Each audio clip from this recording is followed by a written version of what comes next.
મારા હાથમાં તમે જોઈ રહ્યા છો તે જંગલના ગુલાબજાંબુ એટલે કે સીડ બોલ છે.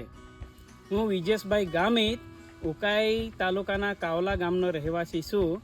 વીજ ખાતામાં ક્લાર્ક તરીકે ફરજ નિભાવું છું. ગાયના છાણ, ખાતર અને માટીને મિશ્રિત કરીને તેને બોલના આકારમાં તૈયાર કરવામાં આવે છે. આવા સીડ બોલ સૂકા અને વેરાન વિસ્તારમાં ફેંકવામાં આવે છે, જેથી બિયારણ કુદરતી રીતે અંકુરિત થઈ શકે છે.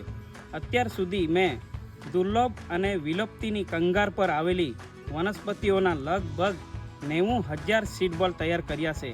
આ સીડ બોલ મેં ડાંગના ઉત્તર અને દક્ષિણ ડાંગના ફોરેસ્ટ ડિવિઝનના વિસ્તારમાં તથા તાપી જિલ્લાના વ્યારા ડિવિઝનના સોનગઢ, સાદળવેલ, મલંગદેવ અને તાપ્તી, ચાકધારા, પદમડુંગરી, ભેંસકાતરી તથા વાજપુર અને ઉકાઈ રેન્જ વિસ્તારમાં બીજ ફેંક્યા છે, જ્યાં હવે ઝાડ છોડ ઉગી રહ્યા છે. આ મારું એક નાનકડું પરંતુ હૃદયપૂર્વક યોગદાન છે.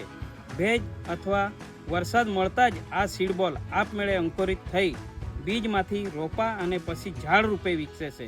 જ્યાં માનવ પહોંચે મુશ્કેલ છે, ત્યાં કુદરત પોતે કાર્ય કરી લે છે. રાજ્ય સરકારે પણ મારા આ કાર્યને માન્યતા આપીને અનેક વખત એવોર્ડથી સન્માનિત કર્યા છે. મારા આગલા 5 વર્ષનો લક્ષ્ય છે, હું 5 લાખ સીડ બોલ તૈયાર કરીને ગુજરાતને વધુને વધુ હરિયાળું બનાવવા માટે મારી જવાબદારી નિભાવીશ.